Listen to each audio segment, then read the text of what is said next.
Cuando se cae el Imperio Romano de Oriente, con su ciudad más importante, Constantinopla, estaría dando inicio, más bien está dando inicio a una nueva etapa que se llama Edad Moderna, ¿de acuerdo? El día de hoy vamos a ver las características generales de la Edad Moderna, con las cuales surgió una nueva forma económica que ya no es el feudalismo, sino que se va a llamar el mercantilismo o un incipiente capitalismo, ¿sale? Se llama mercantilismo no porque vayan a un mercado a comprar cosas, sino porque lo que se mercadea, el producto más importante, exacto, como producto de esto, Víctor, va a surgir el humanismo y el renacimiento, así es. Entonces decíamos, se llama mercantilismo justo porque lo que mercadean o lo que intercambian es a través del patrón oro, del patrón plata. Digamos que era lo que más se ambicionaba. Por eso ustedes van a ver que cuando los españoles llegan a América, pues lo que buscaban principalmente es oro y plata, porque en ese momento era lo que más se ambicionaba. Ahorita lo que más se ambiciona es un papel exacto, oro y plata. Y por supuesto otros metales, pero el más importante era el oro, ¿sale? Y la plata después sería como el segundo lugar. Entonces, la cuestión aquí es que a partir de esta situación, y además aunado, adivinen a qué creen, algo que ustedes acaban de vivir. Así como surge el mercantilismo, los burgueses empiezan a cobrar mucha influencia. ¿Quiénes eran los burgueses? Ahorita te cuento qué hacían con el oro y la plata. Espérame.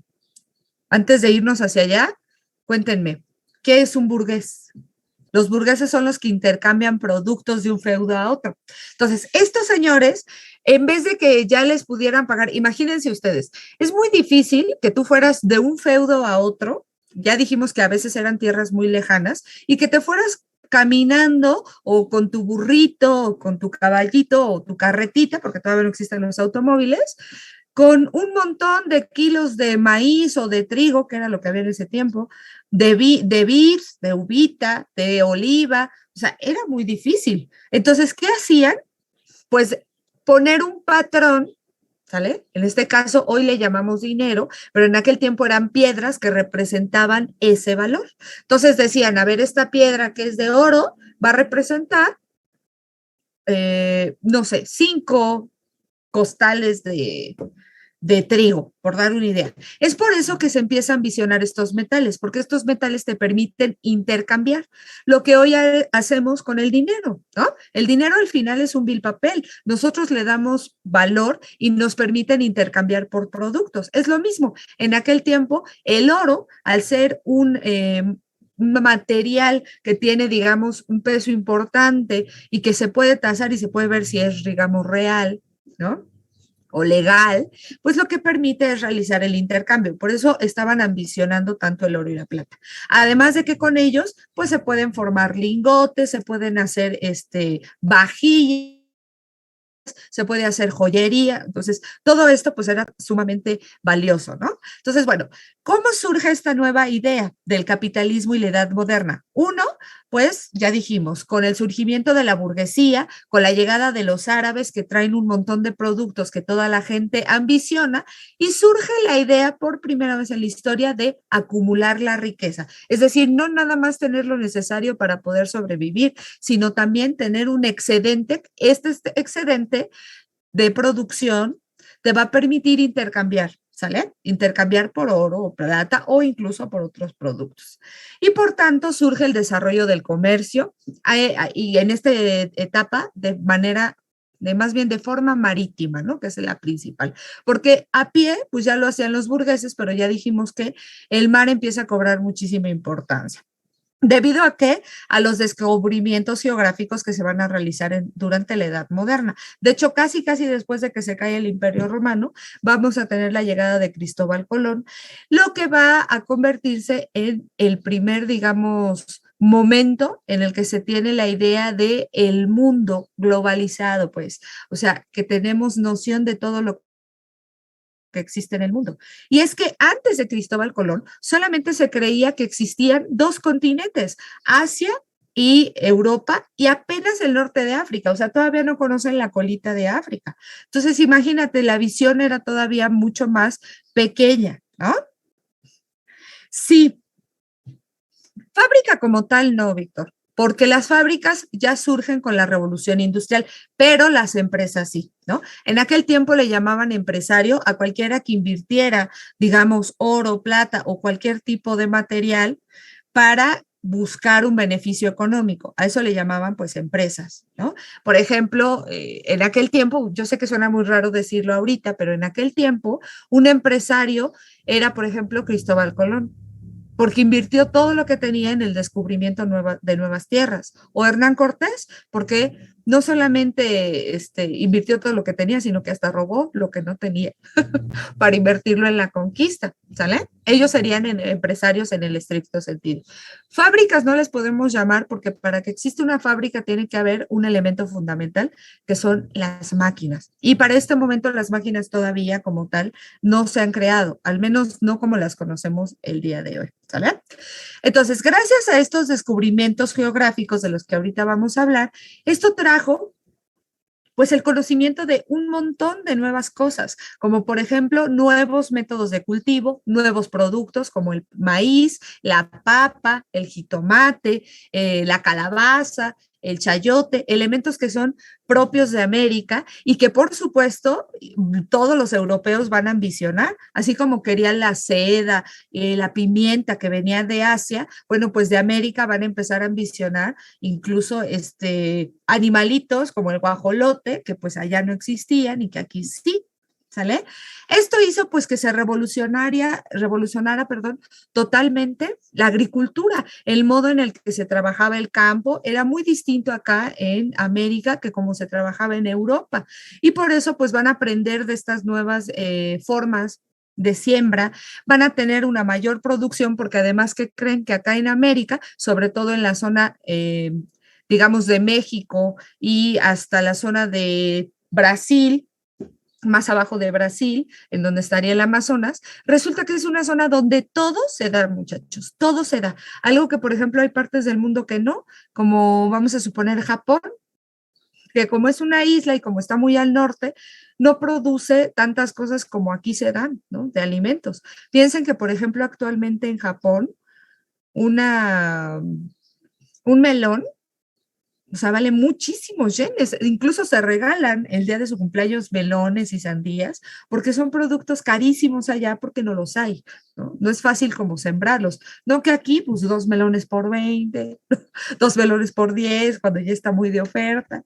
Entonces, de alguna manera, a toda esta visión le llamamos edad moderna. ¿Sale? ¿Por qué? Porque cambia la visión en cómo queremos obtener los productos, de dónde los vamos a obtener y, por supuesto, la forma económica. ¿Vamos bien? Entonces, junto con esto, pues a la par de que se va dando el desarrollo económico, hay mayor estabilidad y cuando no falta el alimento, pues tenemos más tiempo para pensar.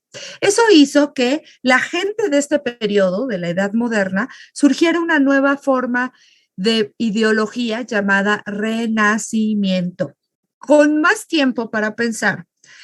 Surge esta nueva ideología que se llama Renacimiento. ¿Por qué se llama Renacimiento? Pues porque las personas de este tiempo sentían que durante la Edad Media habían vivido una etapa de oscuridad en la que todo se decidía a través de Dios, ¿sale? Y entonces no tenían chance de repensar, ¿no? ¿Quiénes son como humanos? ¿Cuáles son sus objetivos? ¿Qué buscan de la vida? Como que todo estaba dicho porque Dios así lo decía. Como Dios pintaba tu destino, pues ya no era necesario que tú te impulsaras en formar más cosas porque al final ya estaba todo dado. Sin embargo, junto con el Renacimiento surgieron nuevas filosofías en las que se revaloran los ideales del pasado. Exactamente. Justo eso, Víctor. Se toma al humano como el centro del interés de estos personajes filósofos y entonces ya no es Dios, ya no es Dios que lo resuelve todo, ahora es el hombre, ¿sale? ¿Por qué? Porque surge el concepto de libre albedrío. El libre albedrío es un concepto que surge de la filosofía de Santo Tomás de Aquino y San Agustín, quienes van a decir que el hombre, digamos que Dios pone los medios, ¿no? Dios creó el mundo, ¿sale? Por supuesto, no estamos diciendo que así sea, ¿eh? Ojo, así es como pensaban las personas de esta época. Entonces, Dios ha creado el mundo y pone tanto el bien y el mal a nuestra disposición. Pero nosotros los humanos somos quienes tomamos nuestras propias decisiones y ahí es donde decidimos si nos vamos pues al infierno o al cielo, ¿no? A partir de las decisiones que tomamos. Esto se le llama el libre albedrío, es decir, la capacidad de decidir con total libertad. Ujú. Entonces, Dios, digamos, pone los medios y los humanos deciden. Y cuando surge este concepto y este concepto se empieza a masificar, a llegar a todas las personas, pues estas personas empezaron o tendieron a revalorizar el pasado, a exaltar las ideas de los filósofos griegos como Aristóteles, Platón, Sócrates y como los romanos, ¿sale? Cicerón, por ejemplo, Teodosio y un montón de pensadores. Ay, sí, justo como yo le iba a decir. Muy bien, Víctor. Entonces, empiezan a revalorar esto y se empiezan a dar cuenta que la antigua Grecia y la antigua Roma vivían muchísima libertad justo porque tenían tiempo para pensar. Sus dioses no definían su destino, sino más bien que los dioses les presentaban opciones, ¿no? Como los oráculos. No sé si han visto, ¿no? Que en la antigua Grecia se creía mucho en los oráculos. Entonces, empiezan a revalorizar el pasado y es un renacer del hombre. Exacto, se toma la poesía, el derecho, la forma política, todo, hasta el arte, ¿no?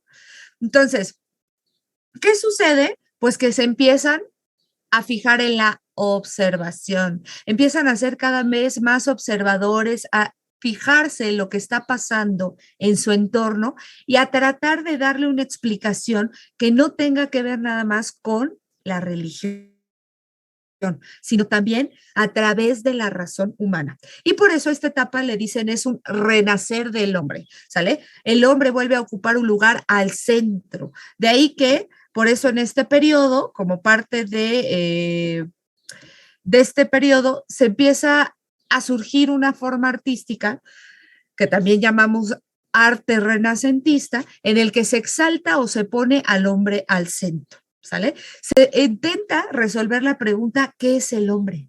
¿Cuál es su fin? Y aquí es donde surge esta onda de que el máximo fin del hombre es ser feliz, ¿no? Aquí surge este concepto de que la felicidad es el máximo fin de la humanidad. Sí, hombre, totalmente, ¿eh? A veces las redes sociales nos absorben tanto que sí, efectivamente. Tienes todita la razón, dice Fernanda, y sí, así es.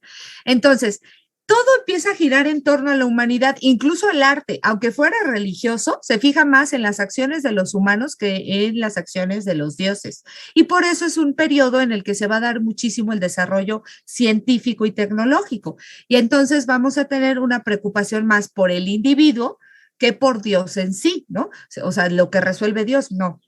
Digamos, antes del Renacimiento, en la Edad Media, si una chica se quedaba embarazada, pues la gente decía es porque Dios así lo quiso y como Dios lo definió, pues ya, no había otra opción, ¿no? Y ahora, después en el Renacimiento, si una chica salía embarazada, pues ¿qué decían? A ver, ¿por qué razones? ¿Qué es lo que hay detrás para que surja esta nueva vida? Y entonces empiezan a formularse un montón de preguntas, ¿sale? Por eso es muy fundamental en este periodo el desarrollo. Mm, sí, efectivamente, Valerie, lo has dicho perfectamente bien. En el Renacimiento se retoma al hombre por encima de la religión. Ojo, esto no quiere decir que fueran ateos, ¿eh? Siguen siendo personas altamente religiosas que creen en Dios, pero la forma en la que explicaban su vida ya no es solo a través de Dios, sino también de las acciones que realizan los humanos. Y por eso, efectivamente, Ale. Bueno, Víctor, ¿no? Porque creo que te gusta más Víctor. El hombre del Vitruvio es una representación de esto. Ahorita les voy a presentar un poquito para que vean cómo se nota la diferencia entre el gótico y el renacimiento, ¿no? Entonces vamos a tener en el arte, principalmente la pintura y en la escultura, artistas muy destacados como Leonardo da Vinci, que seguramente lo conocen porque pintó la Mona Lisa o porque hizo el hombre del Vitruvio, ¿sabes? Este hombre que tiene manitas así, ahorita lo vemos, ¿sale? Porque hizo la obra de la Última Cena, que también es súper famosa. Fíjense cómo son temas religiosos. Pues porque yo veo que el profe te decía Víctor y que todos como que te decían Víctor. Entonces yo digo, pues le gusta más Víctor. Por eso te digo Víctor, ¿sale? Entonces, si se fijan en esta obra, a pesar de que tiene temas religiosos, lo que se pone es ya las vivencias de los hombres con relación a Dios. No se va a poner temas religiosos y ya, ¿sale? Inventó el tanque. Bueno, sí, va a inventar lo que sería el primer avión así, el más antiguo, ¿no? Que se movía con manivelas y con pedales. De hecho, Leonardo da Vinci no solamente fue pintor y escultor, fue un gran científico, hasta inventó el tenedor. ¿Lo pueden creer? Él inventó el tenedor, ese que nos, exacto, las alas también, las alas que hoy llevan los aviones, ¿no? Que bueno, en su forma más antiguas, ¿no? Y Miguel Ángel es otro de los pintores bien importantes de este periodo, porque Miguel Ángel va a pintar lo que es la Capilla Sixtina. En la literatura, pues vamos a tener dos representantes muy importantes que seguramente vienen en tu examen, ¿eh? Porque cada año he visto que aparecen. William Shakespeare, que como ustedes saben, escribía obras de teatro que tenían, digamos, las problemáticas de los hombres en el centro. Por ejemplo, en Romeo y Julieta se habla del amor, ¿no? De la desesperanza, del enamoramiento juvenil, que esta historia pues ha sido copiada 1,000,000 de veces hasta en las telenovelas. El Mercader de Venecia, que nos habla de la ambición humana, Otelo, que habla de los celos, Hamlet, que habla del poder. Entonces, si se fijan, lo que está retratando las obras de William Shakespeare, pues es básicamente el sentir de los humanos, porque recuerden, estamos enfocándonos en los humanos, ya no en Dios.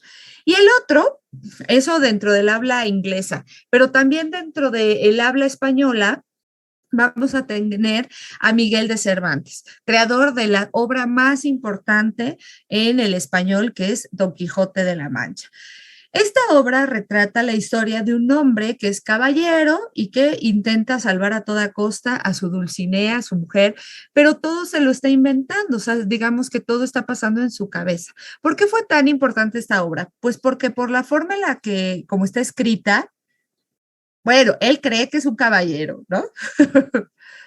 Está medio locochón, pero a veces es más cuerdo, ¿eh? Por las cosas que dice, pasa como el Joker. ¿Vieron la peli del Joker? O como la última de Batman, en donde los villanos dicen cosas, pues, híjole, que tú dices, es que no está tan desatado, no está como tan loco lo que dicen, es muy coherente, ¿no? Pero nada más que pues se van desde el lado de la maldad, pero pues al final las cosas que dicen no son tan, pues, tan locas, ¿no? Están ancladas en algo de verdad. Entonces, bueno, Don Quijote es una obra muy importante porque también retrata la vida de un hombre, otra vez, no de Dios, sino de un hombre y a partir, no te la voy a spoilear, ¿eh? No te la voy a spoilear, Víctor. Tú vela.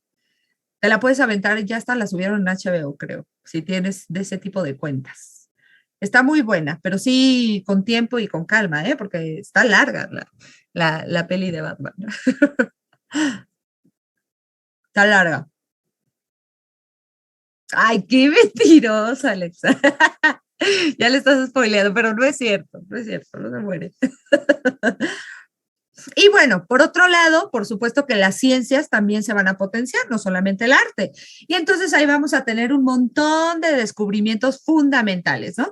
Como el telescopio de Galileo Galilei. Ustedes saben que Galileo también es el primero en darse cuenta que la Tierra gira alrededor del Sol y no nada más que nosotros, que todos giran en torno a nosotros, ¿no? Sino más bien nosotros giramos en torno al Sol, la descripción del universo, ahí aparece Copérnico con la teoría heliocéntrica, en la geografía y en la navegación se van a surgir un montón de cambios cartográficos, va a surgir el astrolabio, la primera brújula en China, entonces de alguna manera todo esto está desarrollando, sí, te gané, por primera vez te gané.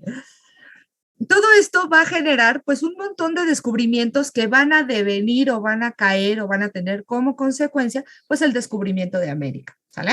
Miren, yo nunca daría esta recomendación, ¿eh? En mis clases usualmente nunca la doy, pero para los exámenes pues así se necesita. Memoricen los nombres de los principales artistas, de los principales escritores y de los principales físicos. Esto generalmente viene así, es una ley, como que siempre te ponen una pregunta en la que tú tienes que relacionar. Por ejemplo, la última cena es a Leonardo da Vinci, ¿no? La Capilla Sixtina es a Miguel Ángel. Siempre vienen así. Teoría heliocéntrica a Copérnico. O sea, viene siempre al menos una pregunta del Renacimiento. Entonces, al surgir el humanismo, digamos que renacimiento es este renacer del hombre a través del pasado griego y romano en la filosofía, en las ideas y en el arte. A su vez viene otra nueva filosofía llamada humanista, justo porque se centra, ¿no?, en el desarrollo del humano. Y entonces empiezan a haber obras clásicas y fundamentales, como la de Dante Alighieri, que se llama La Divina Comedia, en la que nos habla de los 7 niveles del infierno, ¿no? Lo que llaman el purgatorio. Y es que se supone a partir de este momento ya no era así como de si te portas bien te vas al cielo y si te portas mal te vas al infierno. No. Ya la gente de esta época decía, todos nos vamos a ir al infierno, todos. ¿Sí? Nada más que vamos a pasar según qué tan pecadores hemos sido por diferentes niveles. Son 7 por los 7 pecados capitales. Y se supone que si tú fuiste muy bueno en tu vida y solamente pues el único pecado que tuviste es que te hicieron por el pecado original, como todos se supone somos productos del pecado original, todos empezamos al menos en el nivel 1 del purgatorio. O sea, casi para pasar al cielo. ¿Qué tienes que hacer? Pues que la gente que está viva debe rezar por tu alma para que tú salgas más pronto del purgatorio y te puedas ir al cielo. ¿Sale? Esto es lo que se describe en esta obra de Dante Alighieri, donde ya se demuestra justamente que son las decisiones humanas las que afectan exactamente eso de que se comieron la manzanita. Entonces, para esto, pues se formaron bibliotecas, algo que pues sí existía desde la antigüedad griega, pero que como no eran, las bibliotecas no eran de acceso público, ¿no? Entonces, a partir de que el Papa Nicolás empieza a formar bibliotecas con obras clásicas griegas y romanas, el uso de bibliotecas se empieza a extender por el mundo. A la vez esto genera la creación de museos, en donde también ya la gente puede ir a estudiar, digamos, su historia, ¿no?, su arte. Va a surgir el libro de Erasmo de Rotterdam llamado El elogio de la locura, en donde él intenta explicar por qué la gente vuelve loca, a qué le llamamos locura. Sí, la biblioteca de Alejandría, bueno, esta ya se había quemado durante el gobierno del último de los emperadores romanos, la quemaron, por ahí aparece la historia de Hipatia, no sé si la conocen, una científica muy importante griega, pero se intentaron recuperar algunas cosas, ¿no?, de esta biblioteca que fue, digamos, la biblioteca de Alejandría fue el marco para crear las siguientes bibliotecas, incluso los museos, ¿no?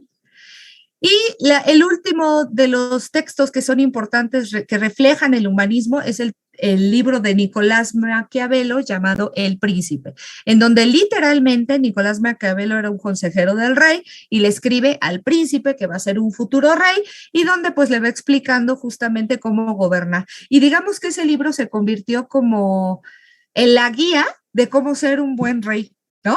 Y entonces a partir de aquí va a surgir la visión de una nueva forma de gobierno llamada despotista ilustrado, ¿de acuerdo?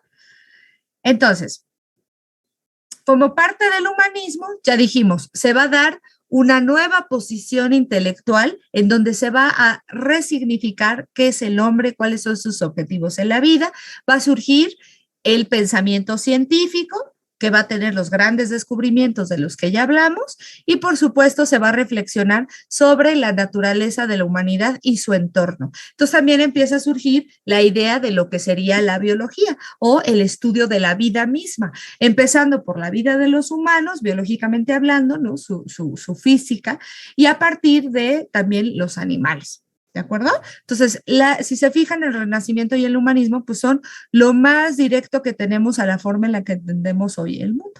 Entonces, justo con la visión del Renacimiento y con los avances científicos y tecnológicos de la etapa humanista, pues va a surgir lo que llamamos las grandes expediciones. ¡Ay, un pollito! ¿Eso significa que no entendiste?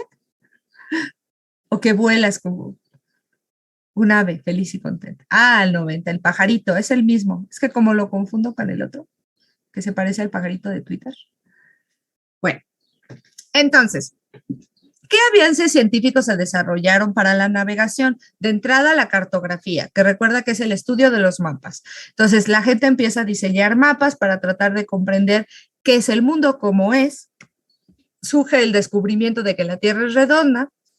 Y a partir de esto pasa lo que ayer explicamos, ¿no? La búsqueda de una nueva ruta para llegar a Asia y traer los productos de manera más barata. Y entonces, el primero, digamos, ojo, Cristóbal Colón, la astrología como parte de entender las estrellas, un poco lo que parece en Moana, ¿no? No sé si la vieron esta película de Moana, en donde se ve que Maui, o no sé cómo se llama el personaje, el Maui ve las estrellas y así se puede dirigir, ¿no? Hacia dónde está el norte y hacia dónde es el sur y todo esto. Ya después, cuando tuvieron brújulas, pues bueno, esto ya no fue tan requerido, ¿no? Pero efectivamente, estos conocimientos eran fundamentales. ¿No la han visto, la de Moana? Está bonita. Véanla. Habla sobre la teoría del origen múltiple del hombre, que ya platicaremos cuando veamos Historia de México. ¿Sale? Los Reyes Magos es el cinturón de Orión, ¿no? Que les permite orientarse a los marinos. Entonces, el primero de los marineros que de alguna manera decide poner en práctica esta visión de que pues, si el mundo es redondo hay que darle la vuelta, va a ser Cristóbal Colón en 1492. Yo soy una opositora de decir que Cristóbal Colón pues no descubrió América, porque él de hecho se murió creyendo que había llegado a China, a Asia, a la India, de ahí que por eso este territorio que hoy llamamos México, por muchos, muchos años le dijeron la India, porque la gente pues había creído que lo que había descubierto Cristóbal Colón era la India, y no es que fuera tonto, lo que pasa es que tenía muchas evidencias que así se lo probaban. Él leía el libro de Marco Polo era otro expedicionista, otro empresario, otro navegante que fue a dar a Asia, que vivió con el Gran Khan, el mero mero de los hunos, y que de alguna manera él escribió un libro y este libro llegó de alguna manera a Europa, y entonces él ahí, por ejemplo, leía que había especies exóticas de animales que parecían con un pico así todo raro, ¿no? Que hoy sabemos que se llaman pericos. Y él viene acá a América y los descubre. Entonces dice, claro, esto es Asia, ¿no? Estoy en la India. Y luego descubre también una especie de pimienta llamada malagueta y dicen, claro, pues sí, esto es la India. O sea, él tenía muchas, muchas evidencias de que pues esto podía ser el continente asiático. Y es que si ustedes se fijan, ¿ustedes recuerdan lo que es la Pangea? Bueno, la Pangea es una teoría que dice que en algún momento la Tierra tuvo todos los continentes unidos. ¿Sí? Estaban pegaditos. A esa masa de tierra se le llamaba Pangea. Después vinieron un montón de diferentes temblores que hicieron que se fueran separando las tierras hasta lo que hoy llamamos, pues, los continentes. ¿Sí? Entonces, si ustedes se fijan, todo por la falta de Google, exacto. Ay, Cristóbal Colón, ¿cómo no se te ocurrió tener Google Maps? Entonces, observen el mapa, ¿no? Esto está, recuerden que es redondo, está de este lado, ¿no? Está así. O sea, esto y esto están casi a la misma altura. Esto de aquí es esto, ¿sí? Si se fijan, aquí hay una isla, que es Japón, aquí hay una isla, que es Cuba. Si se fijan, aquí en China hay una especie de cabecita, que aquí también hay. O sea, todo embona perfectamente. Brasil embona aquí, ¿no? Entonces, el hecho de que todo esto se pareciera un poco a esta zona, observen, aquí hay un golfo, ¿no? Eso le hizo pensar a Cristóbal Colón, pues que efectivamente él estaba aquí.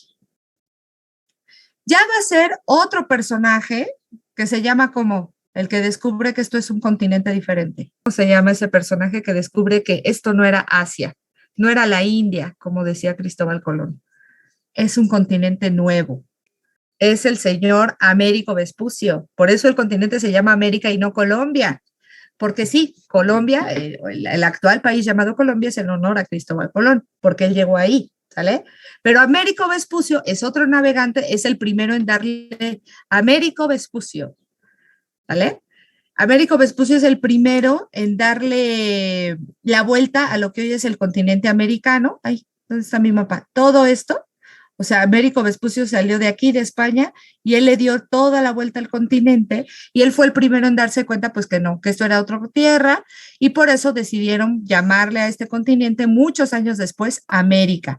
¿Por qué con A? Pues porque la tierra está femenino, y si se fijan todos los continentes, pues tienen nombre femenino, ¿no? América, África, Europa, Asia, Oceanía. Mientras que los océanos tienen nombres en masculino, ¿no? Porque es lo que fertiliza la tierra. Entonces, por eso los océanos son masculinos. Pacífico, Atlántico, Índico, ¿sale? Etcétera, etcétera, etcétera. A partir del descubrimiento de Cristóbal Colón, en 1492, empiezan a surgir un montón de empresas de navegación en la búsqueda de conquistar estos territorios, ¿no? Como Vicente Yáñez Pinzón en 1500, como Fernando de Magallanes en 1519, que él va a ser el primero en darle la vuelta a todo el mundo, ¿sale? Magallanes. Va a ser ahora sí que el primero en darle toda la vuelta. Sí, aunque no lo creas, Víctor. Por eso se llaman así. Y esto viene incluso desde la antigua Grecia, ¿no? En Portugal va a ser Bartolomé Díaz el que va a llegar a la puntita del África, que hoy llamamos el Cabo, ¿sale? Lo que es la parte de hasta abajo del África. Vasco de Gama va a ser el primero en llegar a la India, a ese lugar donde tanto quería llegar Cristóbal Colón. El que va a llegar va a ser Vasco de Gama. Pedro de Álvarez va a llegar a Brasil. Entonces, si ustedes quieren saber qué país conquistó a cuál, pues fíjense en su idioma. Por ejemplo, Estados Unidos, ¿qué país lo conquistó? Reino Unido, claro, Inglaterra, ¿verdad? Hablan inglés. España, depende, ¿eh? España, todo lo que van a ser las 13 colonias lo conquistó Inglaterra, pero todo lo que ya es hoy Estados Unidos más hacia el oriente, pues sí, va a ser de España, ¿sale? Entonces, aquí en América Central y América del Norte, pues generalmente son los españoles, ¿no? Entonces, observen, todo lo que es el norte de América, Estados Unidos y Canadá, hablan inglés. ¿Por qué? Pues porque fueron conquistas de Inglaterra.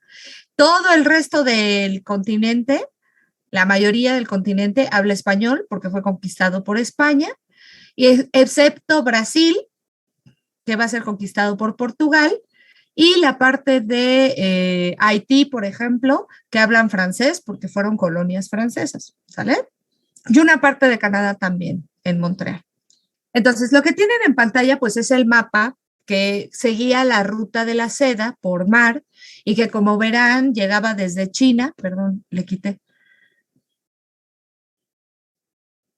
Perfecto. Llegaba desde China a la India y desde la India llegaba con los países árabes y desde aquí entraba por el Mediterráneo. Entonces, todo esto tenía que recorrer la seda y junto con la ruta de la seda empezaron a adquirirse un montón de productos. Es por eso que la idea de Cristóbal Colón pues era darle la vuelta desde aquí hasta acá para evitarse este comercio y pagar todos los impuestos que tenían que pagar ahí, para que le saliera más barato. Nada más que lo que no se imaginaba es que iba a haber otro territorio de este lado que se va a llamar América, y todo lo modificó. A partir de ese descubrimiento, todo lo modificó, ¿no?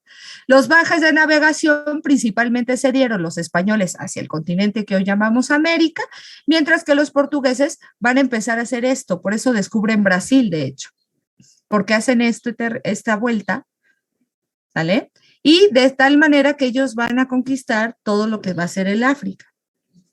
El Papa, resulta que en ese momento el Papa, que es el mero mero de todos los reyes, ¿no? Es el que le dice a los reyes qué tenían que hacer y qué no, pues resulta, ¿vale?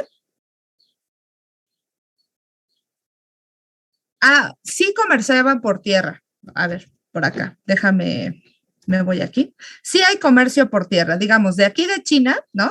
Salían y, por ejemplo, llegaban a este puerto, al puerto de Malaca, y de ahí descargaban los productos y esos se intercambiaban aquí, ¿no? Por otros productos. Y entonces tú ya llevas los productos que traías de China y además productos de aquí. Y luego llegan a la India. Y lo mismo, llegan a la India, intercambian los productos que llevan por otros y siguen conservando productos de ahí. Entonces, como que se van sumando y eso se hace por tierra, ¿no? Pero para ya cuando llegan aquí, pues ya traen todo lo de todas estas zonas. ¿Sí? era más peligroso que comerciar por tierra que por mar. ¿A eso te refieres?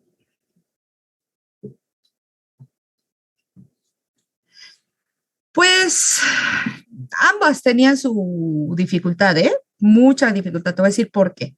Por tierra, el problema es que te podías encontrar con bandidos, ¿no? El bandidaje, los rateros ya existían, muchachos, ¿sale? Y entonces, pues te podían asaltar. ¿Se acuerdan cuando en Shrek, han visto Shrek? Yo siempre mis referencias de películas. En Shrek se ve como asaltan una carroza, ¿no? Cuando Shrek se convierte en humano, ¿no? Eso era súper común, ¿eh? O sea, había bandidaje así, de a pie. Y esa era una de las cuestiones peligrosas, ¿no? Exacto, desde Adán y Eva que robaron una manzana, dice. Efectivamente. Pero por mar está el otro problema, que a lo mejor no hay bandidos, pero pues, ¿qué crees? Hay tormentas, hay tsunamis, o sea, hay también muchos peligros de andar en el mar. Y además, yo no sé si ustedes sabían, pero cuando los marinos pasan mucho tiempo en el mar, pierden muchas de sus propiedades como la vitamina C y la vitamina B y se puede convertir en enfermedades como el escorbuto y se pueden morir, o sea, estando en el mar, ¿no? Por el exceso de sal que les impregna el aire. Entonces, del mar, por supuesto. Entonces, pues sí, es también muy peligroso, ¿no? Entonces, ambas tienen su cierta complejidad. Lo cierto es que andar por mar, pues era un poco más rápido que el comercio, pues por tierra, ¿no? O sea, imagínate pasar aquí todo esto por tierra, pues sí es más largo que llevárselo por mar. ¿Sale? Muy bien. Entonces, les decía yo que los principales, si se fijaron, los principales conquistadores fueron los españoles y los portugueses. Entonces, esto llevó, o por qué empezó esto de que España y Portugal fueran los principales. Bueno, pues en primer lugar, porque ellos tenían el apoyo de la Iglesia Católica. En aquel momento en Europa se está viviendo un temazo que se llama el protestantismo y la contrarreforma. ¿Qué es esto? Pues básicamente que hubo una serie de personas encabezadas por Martín Lutero que se oponían a la Iglesia Católica, específicamente a el Papa, al Vaticano, ¿sale? ¿Por qué? Pues que decían que él derrochaba el dinero, que el Papa solo gastaba en lujos, como la Capilla Sixtina, en construir monumentos enormes, como la Catedral de San Pedro, mientras que la gente moría de hambre, ¿no? Y además tú, para poder salir ¿cómo se llama? Del purgatorio, tenías que pagarle a la iglesia para que rezara por ti. O sea, era un negociazo. Y Martín Lutero se queja de esto y dice que la relación del humano con Dios debe ser directa, es decir, se opone a la iglesia católica. Ojo, no a Dios, ¿eh? Sigue siendo religioso, simplemente no cree en la iglesia católica. A partir de esta reforma protestante, Martín Lutero pega en la iglesia de Worms, que está en hoy Alemania, pega 95 aspectos o puntos, lo que le llamaron las 95 tesis, por las que está en contra de la iglesia católica. Y no saben, ¿no? Le van a hacer a Martín Lutero la vida de cuadritos, lo van incluso a intentar matar, lo van a llevar a juicio, una locura. La cuestión es que él empezó a jalar mucha gente. Y entonces mucha gente abandonó la iglesia católica y se convirtió en la iglesia protestante. ¿Vale? ¿Qué tiene la iglesia protestante a diferencia de la católica? De entrada solamente tiene dos sacramentos. ¿Vale? El sacramento del bautismo y el sacramento de los santos óleos, ¿no? O sea, de que ya te vas a morir. Pero, por ejemplo, los protestantes no creen en la confesión. Esto de que vas y le dices al padrecito tus pecados para que te diga cuánto rezar, los protestantes no creen en eso. ¿Por qué? Porque ellos dicen, piensen ustedes en Bart Simpson o en las películas gringas o en las series gringas, siempre van a ver que cuando los gringos rezan, no van a la iglesia. Generalmente, no si son católicos por lo menos, generalmente se sientan en su camita así y se ponen a rezar. Porque para los protestantes la relación con Dios es directa. Por eso tampoco tienen sacerdotes, ellos tienen pastores. Y los pastores sí se pueden casar, sí pueden formar familia, pueden incluso tener otro trabajo. Uh-huh. Mientras que en la Iglesia Católica sí hay padres, clérigos que se dedican a Dios, que no pueden formar familia. Recuerda que ellos son célibes, es decir, no pueden tener sexo, porque es como casarse con Dios. Uh-huh. Y ellos son los únicos que perdonan los pecados y te dan un montón de sacramentos, ¿no? Confirmación, ¿cuántos hay? Bautismo, confirmación, todos esos que seguro ustedes ya se saben, el matrimonio, todo esto que en nuestro país pues es la norma, ¿no? Porque nuestro país es más católico que protestante. En cambio, en Estados Unidos, la mayoría es protestante, y no católica. Entonces, al surgir el protestantismo, va a surgir una corriente en contra de los protestantes que se llama contrarreforma, es decir, está contra la reforma protestante. Ellos van a hacer un concilio, los católicos, una reunión que se llamó Concilio de Trento, que lo que buscaba era básicamente reformar a la iglesia para volver a traer creyentes a la fe católica. Y es que estaban perdiendo, tenía solo dos, no, tuvo un montón, porque los dos son los que él reconoció después, esos dos que tú mencionas, pero después tuvo más, tuvo un montoncísimo de chamaquitos. Pero bueno, entonces, surge también las órdenes mendicantes. Una orden mendicante son lo que tú conoces como franciscanos, agustinos, dominicos o la Compañía de Jesús, los jesuitas, que se encargaban de convencer y de jalar la gente a la religión católica y que perseguían a todos aquellos que estaban en contra de la religión católica, lo que le llamaban ellos los herejes y los paganos. Aguas que no son lo mismo, ¿eh? Por ejemplo, los mexicas son herejes, ¿sale? Digo, no, son paganos, perdón, y los luteranos son herejes. ¿Cuál es la diferencia? Los luteranos se les persigue por herejes porque ellos, conociendo la religión católica, renegaron de ella y la abandonaron. Y por eso los mataba la Inquisición. Así surgió la Santa Inquisición, para perseguir a todos aquellos que no creían en la fe católica. Mientras que los paganos son aquellos que no creen en Dios porque no sabían que existía, como por ejemplo los mexicas, ¿no? Que ellos creían en Quetzalcóatl, en Tlaloc y demás, y no sabían de la existencia del Dios verdadero. Ojo, así lo decían ellos, ¿no? No yo. Efectivamente, los vikingos son paganos. Uh-huh. En cambio, por ejemplo, los judíos se les considera herejes, ¿no? A los musulmanes se les considera herejes, a los luteranos se les considera herejes, ¿sale? Entonces, lo que hicieron fue crear, pues, militares, pero que fueran padrecitos, y a esos les llamamos los jesuitas, que se encargaban de perseguir a todos aquellos que no creyeran en la religión católica. ¿Vamos bien? A ver, ¿cuántos pajaritos salen por ahí? ¿Cuántas cobras?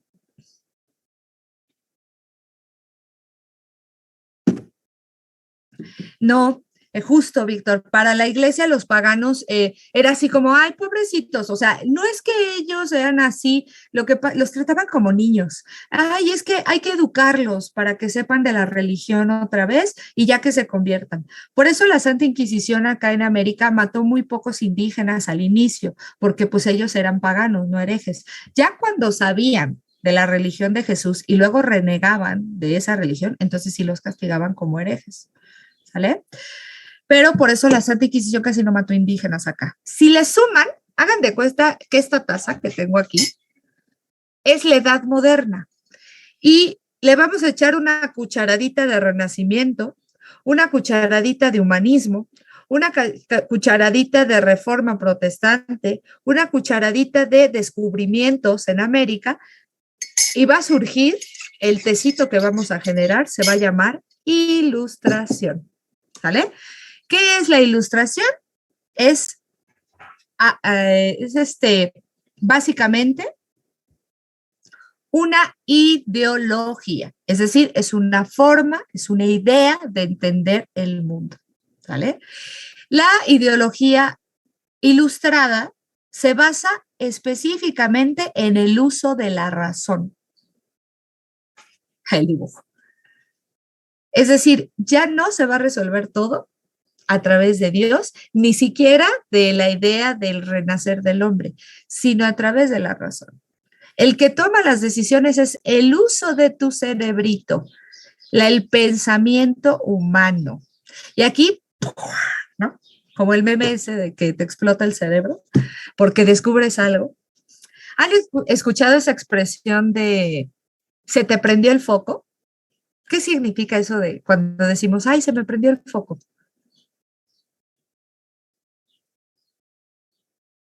¿Qué significa eso? Cuando te surge una idea, muy bien, Víctor, que se nos vino una idea, exactamente, ¿no? Tener una idea. Bueno, esta expresión surge de la ilustración. ¿Por qué? Porque la ilustración también se le llamó iluminismo, porque la gente de aquel tiempo decía que la razón era la que iluminaba el cerebro y la vida de los hombres, es decir, que se nos prendía el foco, ¿sí? A este periodo lo van a conocer como la ilustración, el iluminismo o el siglo de las luces. ¿Sale? Es todo un siglo, el siglo XVIII. A ver, recuérdenme qué años son el siglo XVIII.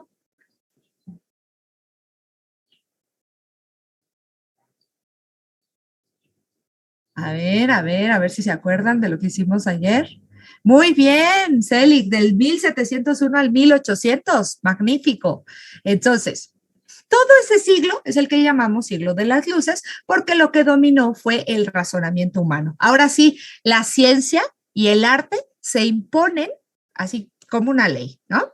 Alguien que sabía era alguien que se desarrollaba en las ciencias y en el arte. La cultura cambió y por tanto los que podían pagarse el derecho a una universidad en donde aprendían esto de las ciencias y las artes, pues generalmente era la clase una de dos, o noble, es decir, los herederos de los señores feudales, o los burgueses. ¿Por qué? Porque los burgueses, aunque pertenecían al pueblo, ellos tenían la lana, ¿no? Tenían oro, plata para poderse pagar sus estudios. Y entonces aquí vamos a ver que se van a empezar a desarrollar a la par la burguesía y los monarcas que llamaremos despotistas ilustrados. ¿Sale? ¿Por qué se llaman así? Porque ellos ya eran reyes que estaban educados bajo los saberes de la ilustración, es decir, ya toman decisiones sobre su país conforme el razonamiento, no conforme lo que Dios decida o lo que el Papa diga, no, sino a través del uso de la razón. Y por eso los despotistas ilustrados empiezan a crear las primeras constituciones, las leyes, es decir, un código que sirva para organizar a las sociedades. Uh-huh. Los despotistas ilustrados son monarcas absolutos. ¿Qué queremos decir con esto de monarcas absolutos? No, en Nueva España fue igual, nada más acuérdate que aquí en la Nueva España, eso ya lo profundizaremos cuando veamos historia de México, pero en la Nueva España los primeros monarcas eran anteriores a la Ilustración. Carlos V, el de los chocolates, la reina Isabel, Felipe IV, todos estos eran monarcas anteriores, pero sí tuvimos un monarca bueno, varios, tres para ser exactos, que eran despotistas ilustrados. ¿De quiénes hablamos? De los Borbones. A lo mejor se acuerdan de ese tema, ¿no? Las reformas borbónicas. Cuando los Borbones llegaron a España, pues esto fue lo que pasó, ¿no? Trajeron nuevas leyes, lo que llamamos las reformas borbónicas, que a los novohispanos no les cayeron muy bien y que pues eso va a desatar la independencia de México y de toda América Latina, ¿no? Dice Selig, porque en Europa había mucho absolutismo. ¿A qué nos referimos con absolutismo, Selig? ¿Tú qué entiendes por absolutismo? ¿A qué te suena?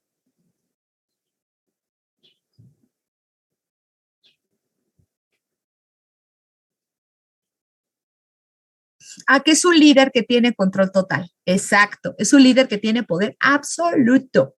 Y entonces cuando decimos que es un monarca absolutista, decimos que solo el rey gobierna, nadie más. ¿Sale? Pero ahora imagínate que es un rey que tiene poder y control total sobre la decisión del país y le sumas que tiene ideas ilustradas. A eso Le llamamos despotismo ilustrado. Es decir, son monarcas que se supone recibieron su poder de Dios, ¿sale? Por derecho divino. Uh-huh. Exacto, una monarquía ilustrada o un despotista ilustrado, ¿vale? Todos estos reyes, los monarcas absolutistas o los despotistas ilustrados, habían sido elegidos sus familias desde tiempos inmemorables. ¿Por quién? Por el Papa, ¿sale?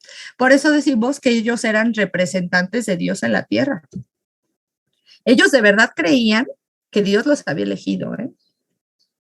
Y entonces empiezan a gobernar, ojo, no como abusivos tiranos, como dictadores, no. Gobiernan como si fueran papás del pueblo. Esta noción de que ahora tenemos de que los presidentes casi que deben resolvernos la vida, pues es una herencia de este tipo de gobierno, ¿no?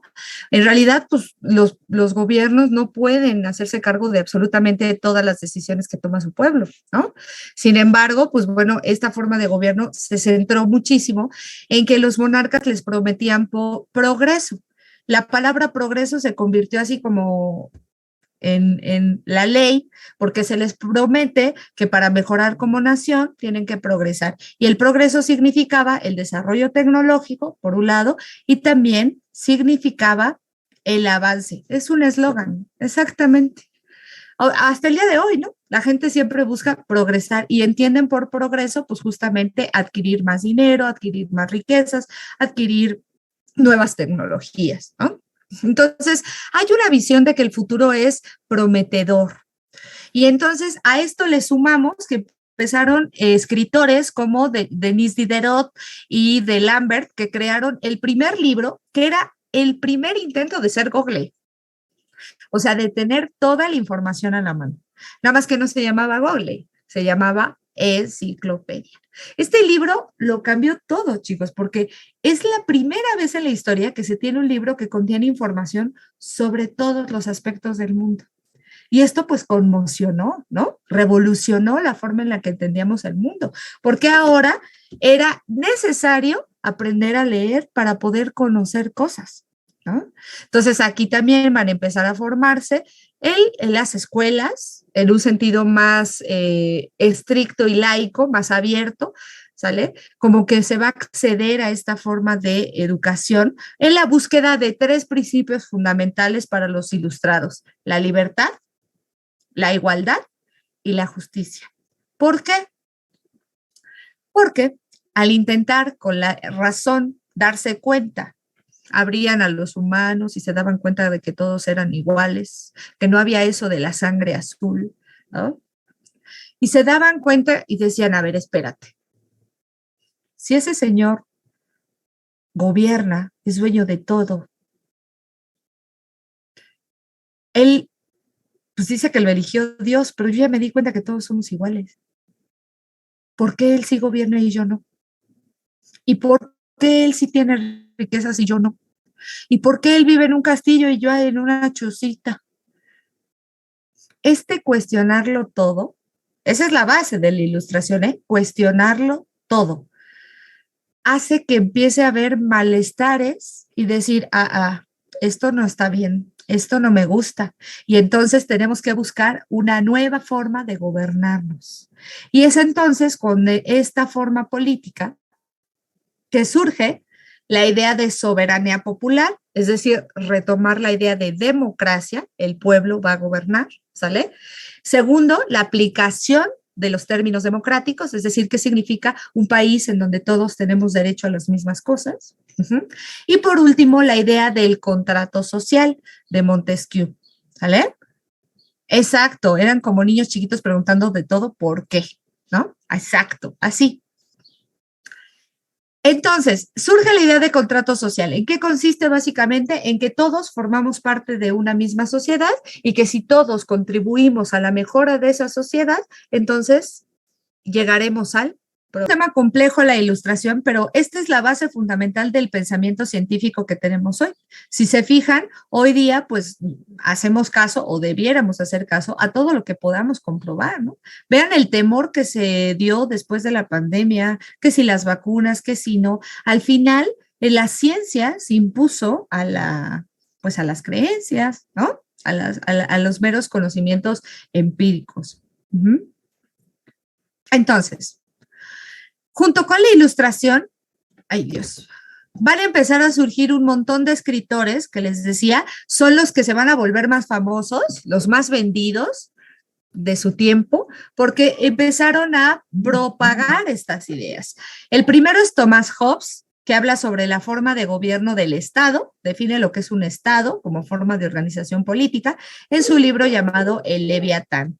John Locke, que nos va a hablar del empirismo y de la importancia de las experiencias para comprobar el desarrollo científico. Montesquieu, que va a escribir el libro llamado El espíritu de las leyes, en el que se habla de que la ley más, que el poder la debe tener la ley y no las personas. ¿Sale? Rousseau, que nos habla del contrato social, que ya les expliqué. Voltaire, que nos habla de la democracia, de la república y la tolerancia como forma política. Quesnay, que nos habla sobre cómo cambiar los elementos de la agricultura para hacerla más fructífera, para producir más. Y Adam Smith, que es el que va a teorizar el capitalismo. Es decir, que el fin del hombre es el acumular más y más y más riquezas. Y que por eso surgen las clases sociales. ¿No? Las clases que más tienen estarán en la cumbre y las clases que menos tienen estarán en la base. ¿De acuerdo?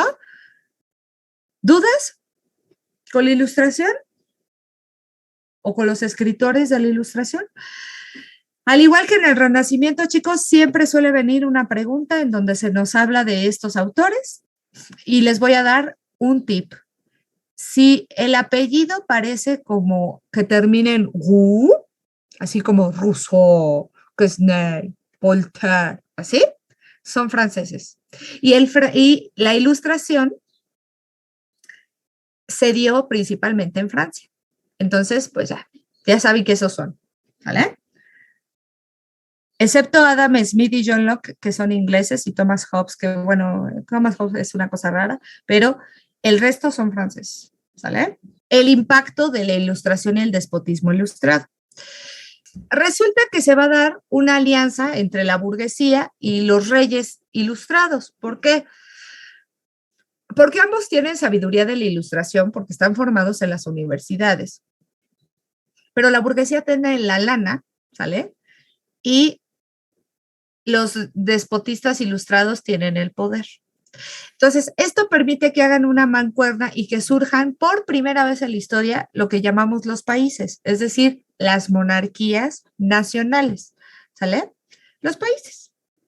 Esto, por supuesto, a base de muchas guerras que van a pasar por ahí, pero que, bueno, no es de interés mencionarlas. Sin embargo, sí podemos hablar de que se consolidaron principalmente Francia, ¿sale? Con Luis XIV, el rey Sol, y luego con Luis XVI, su nieto. En Inglaterra, con Enrique VIII, y después con su hija Elizabeth I. En España, con los reyes católicos y posteriormente con Carlos V y ya hasta el final con Carlos III. En Portugal, con Juan de Avís, en Rusia, con Catalina y en Austria, con Leopoldo, ¿sale? Entonces, estos, digamos, son las naciones que van a tener este tipo de monarquías, en las que se va a buscar una alianza con la burguesía y en las que se va a intentar gobernar a través de ciertas leyes que organizan a la sociedad. ¿De acuerdo? Entonces, en resumen, si se fijan, en resumen, en la edad moderna se caracterizó por los siguientes aspectos. El desarrollo del pensamiento científico, ¿sale? La revalorización de las culturas griegas y romanas, ¿no? Por ahí del Renacimiento. Los viajes de exploración, como el de Cristóbal Colón, ¿sale? La creación de estados nacionales, los primeros países como España, Francia, o sea, es la primera vez que ahora sí se le llaman países, ¿vale? Porque antes eran reinos o feudos. Exacto. El desarrollo de la mentalidad antropocéntrica. Esto es el humanismo. Acuérdate que antropo significa hombre. Y entonces antropocentrismo, pues que la mentalidad estaba centrada en el desarrollo de los hombres, de la humanidad, ¿no? Lo que llamamos el humanismo, ¿de acuerdo? El método científico. Recuerden esto de observar, formular preguntas, crear una hipótesis, comprobar, ¿sale? El capitalismo como una nueva forma económica en la que se busca acumular riquezas, ¿sale? No repartirlas, sino acumularlas. Se rompe la unidad religiosa. ¿Por qué? Porque surge una nueva religión, ¿no? El protestantismo. Entonces la Iglesia Católica pues se resquebrajó. Y aquí me equivoqué, perdonen, repetí capitalismo, pero esos serían todos. Todo lo que hacemos con nuestras propias manitas, como un dibujo, por ejemplo, sería un producto artesanal o un tejido. ¿Por qué? Porque son nuestras manitas los que ponen en marcha esto. Y lo humano, al ser imperfecto, ninguna pieza, aunque haga 5 suéteres igualitos, en realidad ninguno va a ser exactamente igual. Van a tener ciertas diferencias. ¿Sí? Sin embargo, todo cambió. Exacto, se tenía que conseguir todos los materiales, ¿no? Como el gusanito de la seda, exacto. O la lana, de la que hablábamos ayer. Sin embargo, resulta que por ahí, del siglo XIX, a principios del siglo XIX, finales del XVIII, principios del XIX, resulta que un señor llamado James Watt se le ocurre aplicar los términos científicos de la ilustración para desarrollar la primera máquina. ¿Alguien recuerda cuál fue la primera máquina que se inventó? ¿A partir de qué energía se movía? El vapor, exactamente, la máquina de vapor, que básicamente es un pistón como el de las jeringas y lo que hacen es hervir agüita, el vapor sale y empuja el pistón y eso mueve pues una rueda, ¿no? A eso le llamamos la máquina de vapor.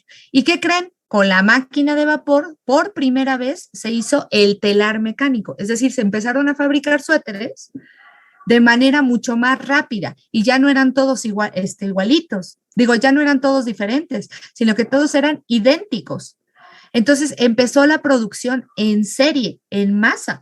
Entonces, en el mismo tiempo, por ejemplo, si yo me dedicaba a tejer para Naomi un suéter, pues me podía tardar una semana o dos, lo que significaba que en una semana o dos yo solo iba a conseguir el dinero que me pagara Naomi, porque me tenía que dedicar únicamente a su trabajo. En cambio, con la creación de máquinas yo podía hacer 5, 10, 20 suéteres en el mismo tiempo y entonces iba a tener 20 más ganancia, ¿no? 20 clientes más, además de Naomi. Entonces, ¿qué es la revolución industrial? Pues es eso, es el momento en el que se empiezan a utilizar las máquinas para la producción. Y esto lo cambió todo, chicos, todos. La mentalidad, la forma en la que vivimos, los ideales de las personas, porque empezó el capitalismo a surgir en todo su apogeo, porque la gente quería invertir para ganar, ganar, ganar y acumular. Y entonces sí, hablamos de fábricas, ¿no? Las fábricas van a ser estos lugares destinados en donde va a haber máquinas que sirven para producir. Y hablamos pues de suéteres, pero también hablamos de armas, hablamos de zapatos, hasta de pasta de dientes, ¿no? Todo lo que hoy llamamos fábrica, ¿de acuerdo? Entonces, resulta que la situación se estaba viviendo una crisis muy tremenda en Europa alimentaria y las máquinas lo que hicieron fue de alguna manera sustituir el problema manual y mejorar y acelerar la producción. Entonces, esto hizo que también el desarrollo científico se diera cuenta de cómo alterar incluso los alimentos de tal manera pues que se pudieran producir cosas más fácilmente, ¿no? Además de que se van a llegar productos de América que pues por mucho tiempo no se utilizaban, como por ejemplo la papa, que se da muy fácilmente y en todos lados, o el rábano, ¿no? Y que no requieren tanto cuidado y que empezaron a alimentar a toda Europa que estaba viviendo una crisis agrícola muy fuerte. Ahora bien, la revolución industrial se va a dividir, actualmente se considera que estamos viviendo 4 revoluciones industriales, ¿sale? Pero en ese momento vamos a hablar solamente de 2 revoluciones industriales. La primera revolución industrial es cuando se inventó la máquina de vapor. Surge, las primeras fábricas importantes van a ser de textiles, se empieza la creación de ferrocarriles movidos por máquinas de vapor, ¿sale? Y pues se va a crear pues la locomotora que ya conocemos y entonces para poder hacer esto se necesitan 2 energéticos fundamentales, carbón y agua, ¿no? Porque de esto sale el vapor. Y ese es el energético principal. Esta primera revolución que se va a dar entre 1820 y 1840, va a tener su apogeo en Inglaterra. Y lo que va a hacer es que como incluso se va a desarrollar hasta la medicina, la gente empieza a vivir más tiempo, empieza a haber una explosión demográfica, es decir, empiezan a haber más nacimientos que muertes, y la gente se empieza a dejar el campo para irse a vivir a las ciudades. Sí, exacto. Al necesitarse el carbón como energético, pues empieza la explotación de minas a todo lo que da. Recuerden que acá en América los españoles explotaban la minería, pero porque querían oro y plata. Pero a partir de esto, lo que se empieza a buscar es carbón. ¿De acuerdo?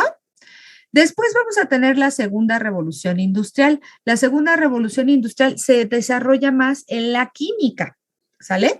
Es decir, en vez de en las telas, como en la primera, acá se va a dar más la industria química, la producción de acero, porque ahora el acero va a ser fundamental para crear otras máquinas, pero también armas. Es por eso que esta es la etapa, la segunda revolución se da en 1850 y hasta 1870 y se va a convertir en un antecedente directo de la Primera Guerra Mundial. ¿Por qué? Pues porque los países van a querer tener más acero para crear más armas, por supuesto, para poderse defender. Uh-huh. Aquí ya las máquinas no se van a mover únicamente con carbón y con agua. Se va a encontrar un nuevo energético. ¿Por qué? Porque se va a crear una nueva máquina, lo que llamamos la máquina de combustión interna, que es la que tienen pues los coches. ¿Ah? Entonces se va a surgir el automóvil, el ferrocarril ya movido por petróleo y además se va a descubrir la electricidad, la luz. Y entonces sí, ya cambiamos el energético del carbón y el agua a petróleo y electricidad como fuentes de energía fundamentales para mover estas máquinas, como es un poquito hasta el día de hoy. Hoy día se considera que se está viviendo la tercera revolución industrial, que es la revolución electrónica, donde la principal pues, energía es a través del Internet y demás. ¿No? Y también se está viviendo los que dicen que es una cuarta revolución industrial, pues se está viviendo a través del desarrollo del Internet.